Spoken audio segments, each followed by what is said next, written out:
ChatGPT said. In the winter of 2020, the streets of Tehran felt colder than usual. Not just because of the chill that crept over the city, but because of the weight of uncertainty pressing on every family. Every shopkeeper, every student, news of new American sanctions had arrived with the morning sun. Small posters in shop windows reminded people that prices might rise again, that some imported goods would vanish from shelves, and that a long period of hardship was likely to stretch ahead. In dusty neighborhoods, umbrellas of conversation opened on street corners. Men in wool coats spoke in hushed tones about their savings shrinking each month. Women carrying baskets of fruit wondered how they would manage to feed their children if fruits became too costly. Everywhere the talk returned to one name: Trump. Far away in Washington, the former president had vowed to keep his pressure campaign on Iran at its highest level. I had boasted on television that economic pain would force Iran's leaders to surrender their ambitions. He had described their government as fragile and weak. He had spoken about maximum pressure until Iran bowed. But in Tehran, neither officials nor ordinary people felt that buckle under pressure. Instead, the words drove them closer together. In coffee shops and mosques, in offices and homes, Iranians spoke of standing up for their country's dignity. They spoke of history, spoke of surviving wars, of rebuilding from ruin, of facing down foreign powers with a proud heart. Every mention of suffering under sanctions came with a reminder of endurance and hope. Inside the walls of the Supreme Leader's residence in northern Tehran, Grand Ayatollah Ali Khamenei sat behind a polished desk. The air smelled faintly of rose petals and old books. Behind him, a small group of senior advisors waited quietly, listening to the crackle of the radio. Reports had come in overnight that new measures would cut off more banks from the global system. More companies would ban trading Iranian oil. More students would struggle to pay tuition fees. Sitting with hands folded, he thought about the burden on the young. He thought about their dreams for university abroad, for studying medicine or engineering, now slipping away like sand through their fingers.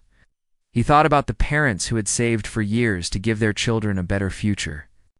And he thought about the promise he had made to defend their rights, to protect the nation's dignity, and to lead with both vision and firmness. As days passed, state television ran programs showing farmers in southeastern Iran harvesting pistachios. Under a hot sun, announcers praised their resilience. News anchors interviewed engineers who claimed they had found ways to refine petrochemicals without imported parts. A popular satirical show blended humor with criticism of foreign meddling. Even cartoons and children's programs carried subtle messages about pride in Iranian heritage. Through every channel, government tried to remind citizens of their country's strength and creativity when pressed by outsiders. Yet beneath the surface, shopkeepers worried whether the next shipment of medicines would arrive on time.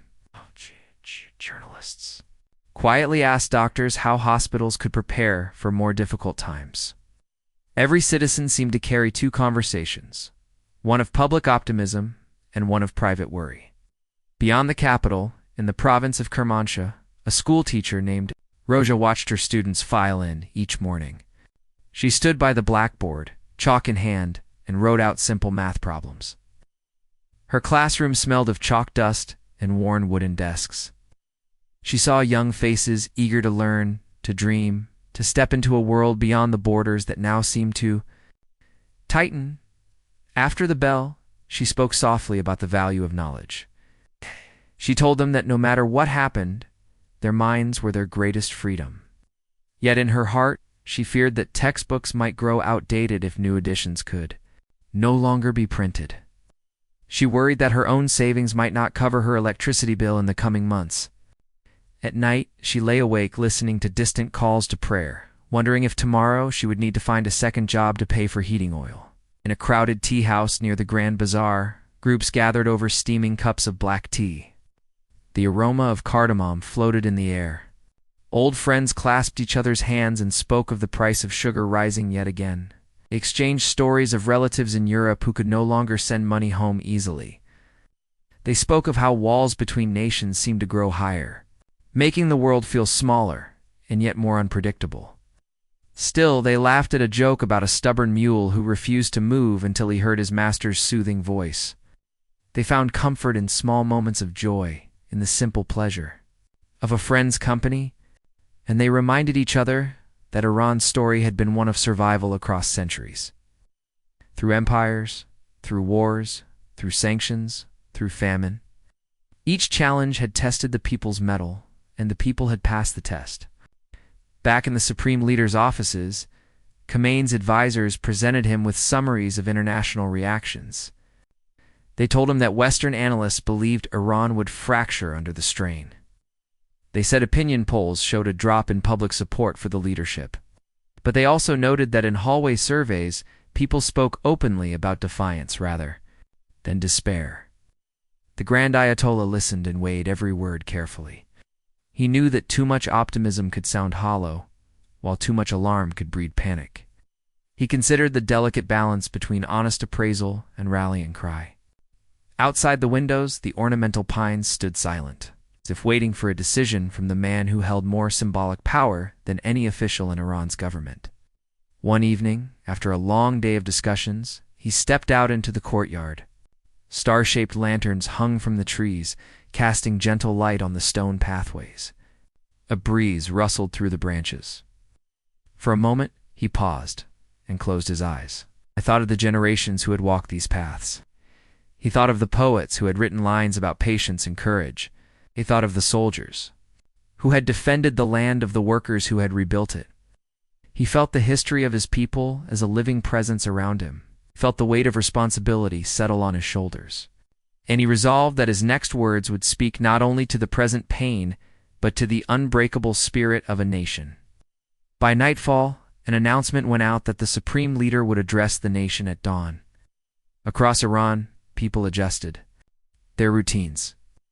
Market vendors closed shops early to find a television set at home. Young men on city streets paused their conversations to look at their phones, checking for updates. Students chalked out predictions in university courtyards.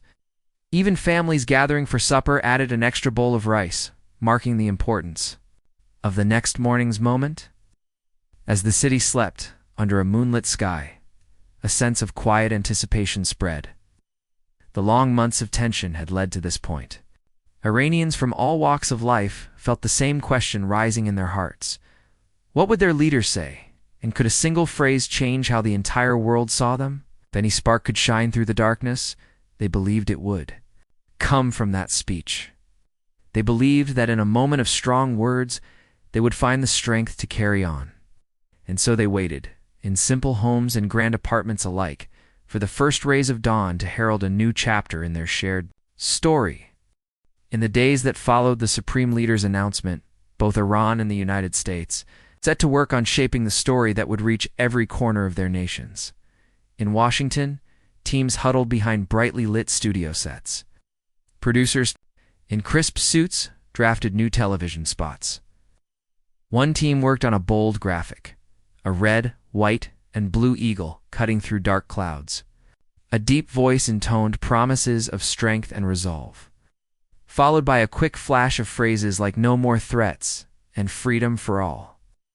The spots ran on cable news, on buses in big cities, and online in short loops that repeated. Across social media, Americans scrolling through their feeds saw banners reading, "America first, always," while commentators on radio shows spoke of the need to stand firm against what they called aggressive behavior from Tehran. Back in Tehran, state media rallied to build a counter-narrative. In a glass-walled studio overlooking the city's skyline, an anchor in a tailored jacket spoke with quiet conviction. Behind him, images of blue and white Iranian flags fluttered beside footage of farmers in the fields. The anchor's script spoke of resilience in the face of injustice and praised everyday workers who carried on despite the harsh shadow of sanctions. In another studio, a young woman in a simple hijab read a verse from the Quran, her voice smooth and steady. Cameras cut to scenes of worshippers in mosques, their hands raised in prayer. The message was clear. Faith and unity would guide Iran. Through hardship, on social media, the contest took on new life. Iranian activists posted videos of families sharing home-cooked meals, their laughter a quiet protest against talk of despair. One clip showed an elderly man weaving a carpet, his fingers moving swiftly across colorful threads. A caption translated to English invited viewers worldwide to see the true face of Iran, where art and family matter more than fear. Oh. It drew thousands of shares and comments from overseas accounts expressing admiration. Oh. At the same time, pro-US pages circulated photos of Iranian officials standing beside oil wells that lay idle, as if to suggest the nation's wealth lay buried beneath economic blockade.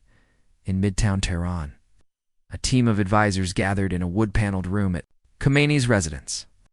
The walls were lined with portraits of past leaders, and rugs covered the marble floor.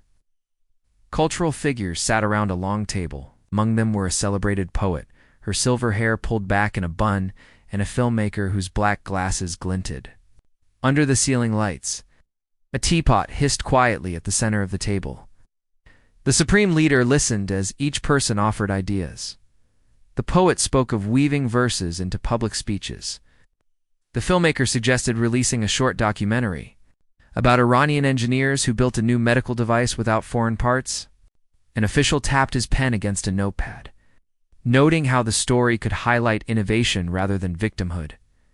Outside, word of these plans leaked. An Iranian journalist based in Istanbul posted fragments of a draft speech on a popular blog.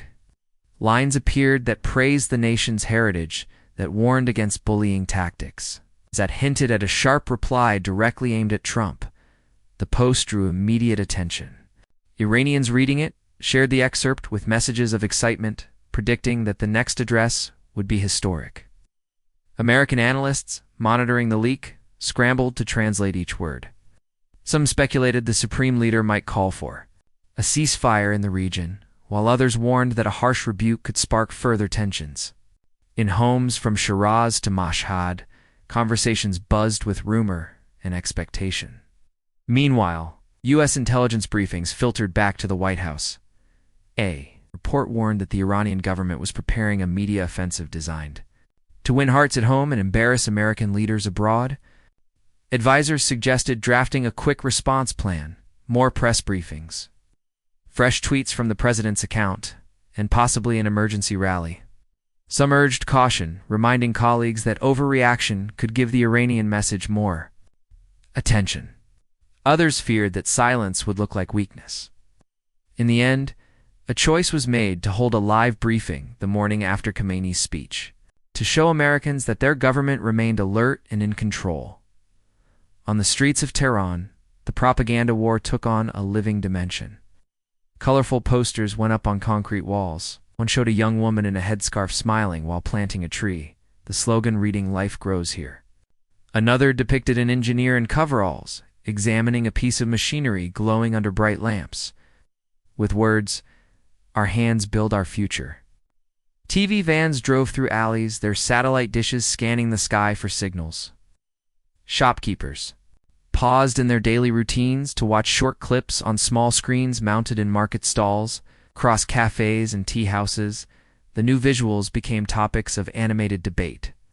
Some praised the creativity, others critiqued the style, but all felt the pulse of a nation determined to speak for itself in New York and London. The Iranian clips found their way to international news channels. Commentators played excerpts of Khomeini's televised recitations of poetry and faith. Analysts on the BBC and CNN noted how the tone differed from dry political statements. They spoke of soft power at work, asking whether emotional appeals might soften public support for sanctions. Social media influencers reposted the scenes alongside commentary about freedom of expression in Iran. Young people in Paris and Berlin watched with interest, some comparing the speeches to viral moments they had seen in other countries. The world seemed to lean in, curious to see which message would hold sway over hearts and minds, as the hours ticked closer to the supreme leader's address. Each side prepared final touches. In Washington, graphics teams rehearsed a response video, deciding whether to match the Iranian tone or double down on strength. In Tehran, poets refined their verses, ensuring each line carried pride and calm. Across oceans, the contest was no longer just about policies or sanctions. It was about image, about emotion, about the shared power of words to change how people feel about their leaders and their futures. And in that charged atmosphere, millions waited, ready to choose which story they would believe. The sun rose pale and soft over Tehran on the morning of October 7th, 2024. Streets that usually bustled with morning traffic carried only a gentle as people settled in front of television sets or tuned in online. In homes, apartments, and offices, viewers waited quietly. Many felt the same flutter of hope mixed with nerves. Now, this speech could mark a turning point. They remembered other addresses filled with lofty promises that faded into old headlines. But this time, anticipation held a sharper edge, as if everyone sensed something new, something precise, was on its way. Inside the Yamaran complex, the Supreme Leader's residence, a hush fell over the audience. Rows of officials, scholars, and clerics sat beneath ornate chandeliers. Cultural figures exchanged whispered greetings. Journalists with pens poised leaned forward. Outside the great windows, flagpoles held flags that fluttered softly in the breeze. The Grand Ayatollah, Ali Khomeini, dressed in simple black robes and a matching turban, approached the podium. His face was calm, his eyes steady. A hush swept through the crowd as he cleared his throat. He began in Persian, his voice measured and respectful. He thanked the people of Iran for standing firm through hardship. He spoke of centuries of rich history and of poets whose words outlived conquerors. He recounted stories of engineers who turned sand into glass and of farmers who brought life to arid plains. Each sentence built a sense of pride, reminding listeners that Iran had always endured. His tone carried warmth, as though addressing close friends rather than a vast nation. Then, halfway through his address, he paused, leaned forward as if drawing in a final private breath. Cameras shifted to capture every subtle movement. He spoke again, slower this time. He acknowledged the world beyond Iran's borders, speaking directly to audiences in Europe, Asia, and North America. He recalled recent threats and harsh words from foreign leaders. He warned that threats would not silence Iran. He reminded everyone that strength grew from resilience, not intimidation. Finally, he spoke in English. His accent was clear and deliberate, every word chosen with care. He said, "Empty threats echo loudly, but hollow words vanish in silence." The room froze. A ripple of surprise passed through listeners. Officials glanced at each other, their expressions shifting from polite attention to wonder. Journalists' pens hovered mid-air, mouths parted in astonishment. World held its breath. Back home, families sat in living rooms, teacups paused on low tables. Parents pointed at the screen and repeated the phrase to their children, who stared wide-eyed. Young students replayed the line on their phones. City cafes, conversations stopped mid-sip. Market vendors in bazaars paused as the words rang out from small radios hung above stalls. Even distant villages where internet signals flickered tuned into local broadcasts carrying the live feed. Everywhere, phones lit up with messages of pride. On social media, the clip of those 8 words exploded. People posted short videos of themselves mouthing the phrase, proud to master each syllable. Designers overlaid the phrase onto images of soaring mountains and ancient palaces. Hashtags blossomed in both Farsi and English. In Tehran graffiti, artists painted the words on concrete walls in bold letters. In Shiraz, a street mural showed the Supreme Leader's profile beside the phrase, as if carved in stone. Each new share, each new post, pushed the message farther, until millions had seen it within the first hour. Across the ocean, in Washington, newsrooms erupted. Anchors replayed the sentence with stunned voices. Some commentators praised the line's poetic strength, asking if anyone in power in America could match such precision. Others questioned how unprepared they looked in the face of this unexpected jab. Social media managers in the White House tried to craft a response tweet, but drafts lay idle as they struggled to find words that could carry the same weight. When they finally posted, the reply felt slow, as if trying to outrun a morning breeze. In London, Paris, and Berlin, think tanks convened panels to discuss the moment. Political scientists analyzed the phrase's impact. Linguists lauded its elegant structure. Journalists described it as a masterstroke of public communication. Students in university lecture halls debated how a short English sentence spoken by a foreign leader had captivated so many. Some professors used the clip to teach lessons on rhetoric and persuasion. Others saw it as proof that soft power words and ideas could shape global perception as much as military strength or economic policy. Back in Tehran, after the speech ended, the supreme leader stepped away from the podium. He offered a slight nod, acknowledging the applause that rose in waves. He did not smile broadly, nor did he show anger.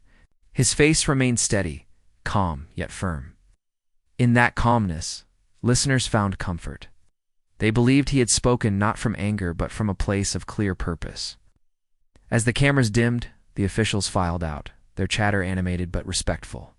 Some spoke of strategy sessions to follow. Others whispered about writing down the precise wording for future speeches. In private homes, dinner tables buzzed with excitement. Grandparents told grandchildren that they had witnessed history. Young couples walked home under street lamps, quoting the words back and forth like lines in a song.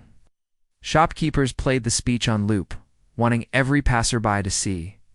Even in quieter towns where daily life moved at a gentler pace, people gathered at local centers to watch the replay on big screens.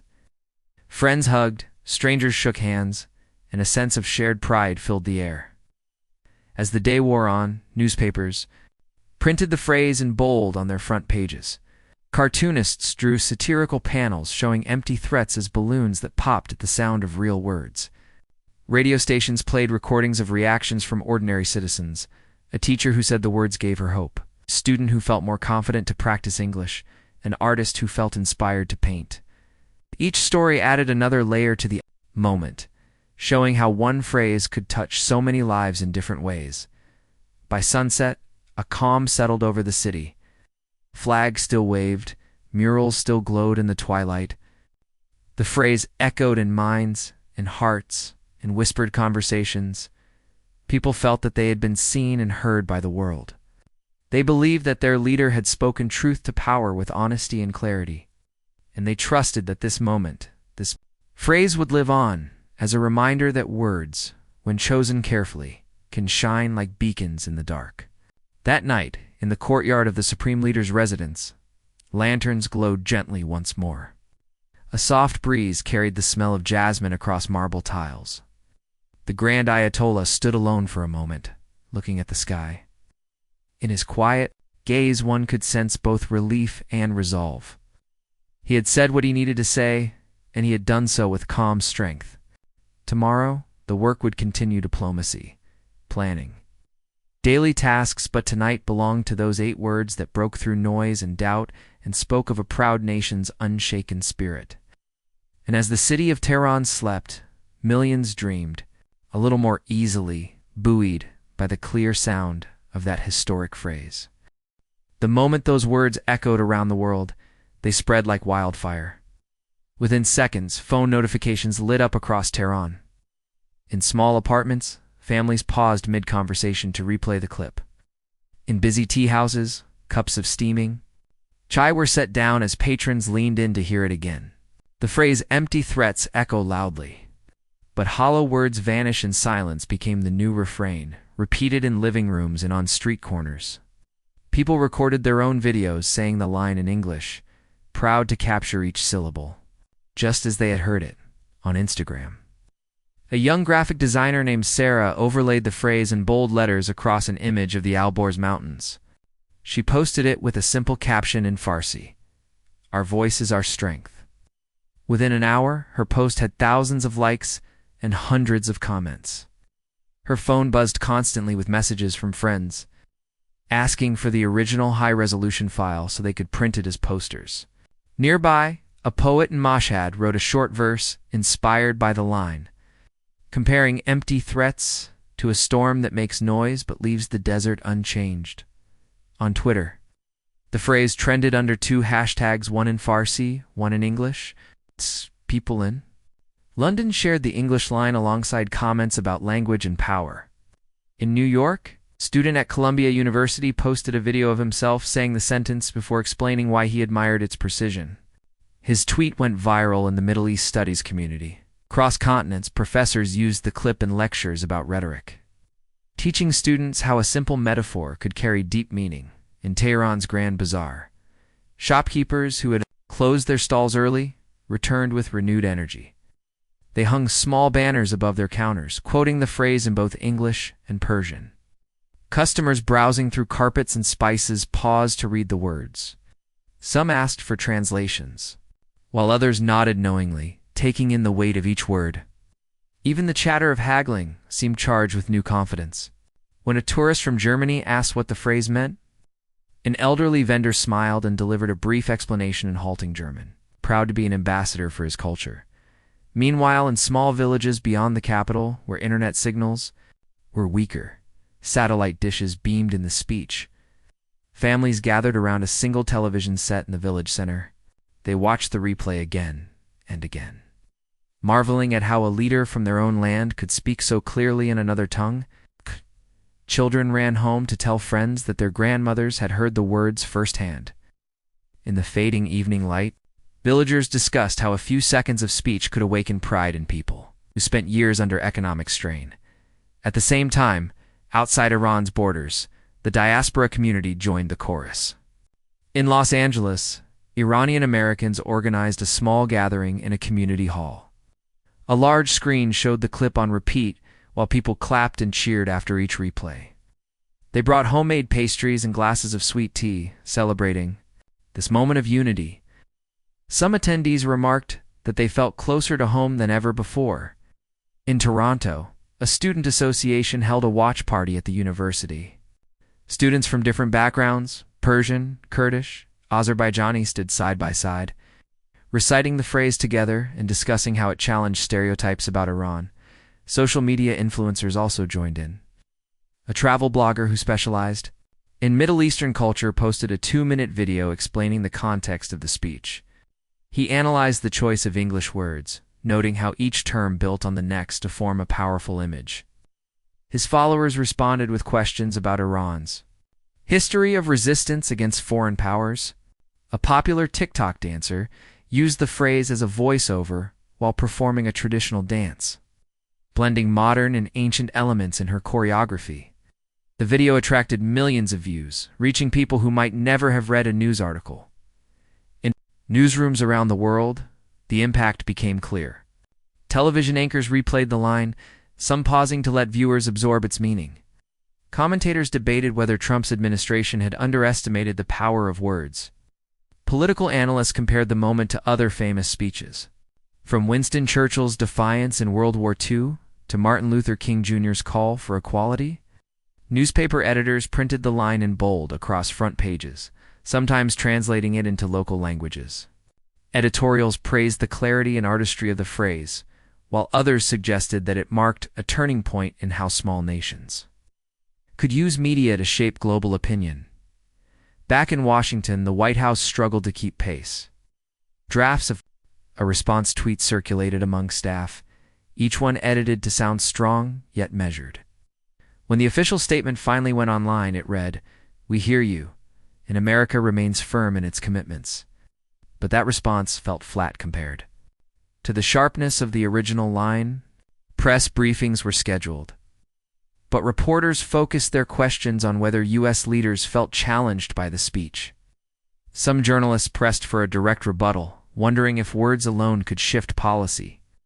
The administration spokespeople spoke of unity and resolve, but every answer seemed to echo in the wake of Khomeini's metaphor. Meanwhile, back in Tehran, the Supreme Leader's team savored the moment, but also looked ahead. Advisors discussed how the viral phrase could strengthen Iran's hand in future negotiations. They considered printing the line on official stationery, using it in cultural festivals, and teaching it in schools as an example of effective communication. Cultural ministers spoke of funding translations into other languages. Universities planned seminars on how leadership used language to unite people. Everyday life in Iran felt different too.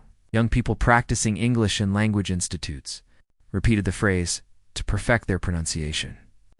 A radio station ran a daily segment where listeners shared how the sentence inspired them in their own lives. Whether in business pitches, job interviews, or personal confrontations. Coffee shops played remixes of the speech layered over gentle music. Even taxi drivers hummed the rhythm of the words as they navigated Tehran's winding streets, in small acts of celebration. People changed their phone ringtones to recordings of the phrase. A graphic designer turned it into a ringtone, so that every incoming call reminded the user of those powerful words. Families crafted wall art with the sentence stitched into traditional Persian patterns. A local cafe offered a special pastry named after the phrase, complete with a tiny edible banner bearing its text. These touches wove the moment into daily life, turning a speech into shared culture. For many Iranians, the phrase became a symbol of dignity. They saw it as proof that their voices mattered beyond borders. In conversations with friends abroad, they quoted the line with pride, feeling a shift in how others saw them. International visitors who came afterward spoke of their surprise at finding so many Iranians who knew the English sentence by heart. They said it felt like a secret handshake, a way to connect through shared admiration for clear, honest words. As days turned into weeks, the phrase did not fade. Instead, it settled into the fabric of public memory. News outlets ran follow-up stories about how the speech had changed perceptions. Cultural programs highlighted how language could be used as a tool for unity. Schools held debates on whether words or actions held more power. Even rival politicians within Iran, who often clashed on other issues, found themselves quoting the line when discussing national pride in that way. A few seconds of speech became more than a viral moment. It became a reminder that every person, whether a leader or citizen, could use words with care. It showed that clarity and honesty could cut through noise and tension. And it proved that when a nation stands together behind a shared phrase, that phrase can echo far beyond the moment it was spoken, weaving itself into stories, conversations, and hearts around the world. The days that followed the viral moment were filled with new energy and renewed conversations across Iran and around the world. In Tehran, mornings began with fresh batches of newspapers lining shop counters. Many front pages carried the famous phrase in bold black letters, as if it were a headline in history itself. Coffee drinkers turning through pages in bustling cafes saw it framed beside images of the supreme leader at the podium. His calm face contrasted with the quiet strength. In his words, shopkeepers folded their own translations into tea bags, offering customers a daily reminder with each warm sip. The phrase had taken on a life of its own, settling into routines and rituals that reached far beyond political news. In homes up and down the country, families talked about what the moment meant for their future. On balcony gardens in northern suburbs, fathers taught their children to say the English sentence with clear pronunciation. Mothers pinned small printed copies on refrigerator doors so everyone could see, from the youngest sibling to visiting grandparents. Teenagers in high schools practiced quoting it in English class, imagining that one day they might use it in speeches of their own. Families who once worried constantly about rising prices found themselves sharing laughter and pride as they recited the words together, feeling that sense of connection across generations. Workplaces felt the change too. In offices at the edge of the city, engineers who had struggled to find parts for their designs now felt a surge of confidence. They had built machines and devices under pressure before, and now they believed their work had a deeper purpose. At universities, professors spoke of the phrase as a case study. Language departments compared the Persian and English structures, showing students how a well-placed metaphor can open minds. In journalism schools, students learned how timing, tone, and clarity could turn a simple sentence into a global moment. They practiced writing their own lines, hoping that someday they too might craft words that carried such power beyond the capital. In smaller cities and villages, the phrase became woven into everyday culture. In Kerman, artisans carved the sentence into clay tiles that would decorate local tea houses. In Esfahan, calligraphers painted versions in swirling script on canvas, displaying them in galleries alongside traditional miniatures. In Sistan and Baluchistan, poets composed short verses that echoed the original line's theme, that true strength lies not in noise, but in steady purpose. Each expression added another layer to the phrase's meaning, showing how art and language could grow from a single spark. Iran's film industry also found inspiration. Directors began scripting scenes where characters used the line at key moments of truth in their stories. One popular movie featured a teacher who, facing a corrupt official, calmly repeated the phrase in English, causing the official to pause and reflect. In documentaries, filmmakers traced how the words moved across screens, from televisions to phones to billboards. Audiences packed cinemas to see these films, not only for entertainment but to remember how a few seconds of speech had changed the mood of a nation. Even athletes felt the impact. At a national soccer match in Shiraz, a striker scored a winning goal and turned toward the crowd, mouthing the phrase into his headset before his celebration. Cameras picked up his lips, and fans roared as subtitles appeared on giant screens. Players on the bench patted each other on the back, proud to share in the moment. Coaches spoke afterward about how the line had given the team a sense of unity, reminding them that clear, honest communication could inspire more than any pep talk. Meanwhile, diplomats on both sides continued their work. Negotiations that had stalled under the weight of tough rhetoric found a new opening. Back-channel conversations moved more smoothly, as if the memory of those simple words reminded negotiators of the power of clarity and respect. In private meetings, Iranian envoys quoted the phrase to emphasize their sincerity, while their counterparts admitted that it had softened hardened attitudes. Though policies did not change overnight, the mood shifted toward dialogue rather than confrontation. Across the globe, the phrase even reached unexpected places. In a small town in Japan, a high school debate team adopted it as their motto, using it to practice arguments on topics from climate change to human rights. In a business seminar in Nairobi, a speaker taught how the sentence invited listeners to reflect rather than recoil. In a youth leadership camp in Brazil, organizers used it to show how words can unite people from different backgrounds. Every time someone repeated the line, they paid tribute to the moment in Tehran that had shown the world what thoughtful speech could achieve. Back in Iran, life returned to its daily rhythms, but the memory remained fresh. In crowded metro cars, passengers gazed at posters quoting the phrase in simple type, the letters bright against dark backgrounds. Banners at city festivals displayed the line alongside images of ancient ruins and modern skylines. Even the sounds of the city honking horns, street vendors calling out their wares, playing felt infused with a new sense of purpose. As people went about errands or walked home at dusk, they carried a quiet confidence that their voices too could matter. In the corridors of power, officials reflected on the moment's legacy. Cultural ministries planned a book of stories from ordinary citizens, gathering accounts of how the phrase had inspired hope or action. Education. Departments discussed including it in textbooks as an example of effective leadership and communication. Media regulators asked TV stations to archive the original speech in public libraries, ensuring future generations could watch and learn. In meeting rooms, papers lay open with drafts of lesson plans, cultural events, and commemorations, all centered on those 8 powerful words. On the anniversary of the speech, Iranians across the country paused to remember. At sunrise, mosques called believers to prayer, and imams remarked on the power of words in their sermons. Schools held assemblies where students recited the sentence together, their voices rising in unison. Coffee shops served themed drinks, called Silent Strength, a blend of mint and lemon tea, served with small, edible banners quoting the phrase. Social media feeds filled with personal stories, how hearing the line had helped someone stand up for themselves, learn a new language, or mend a broken friendship.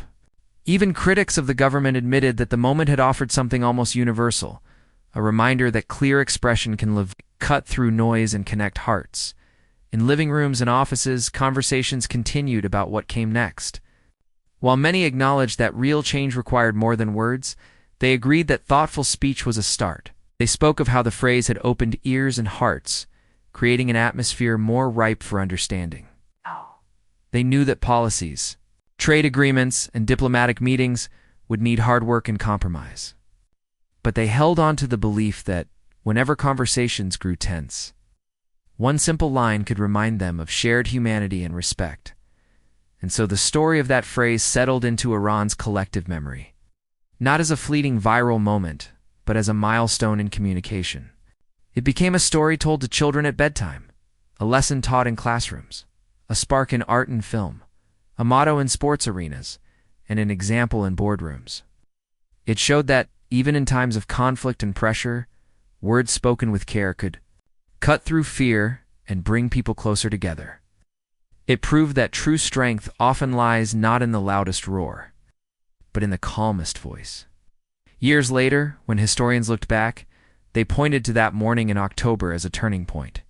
In modern public discourse, they noted how a leader, by choosing words that were simple yet profound, they wrote about how people from all walks of life had embraced the phrase, making it part of daily life in ways both grand and small.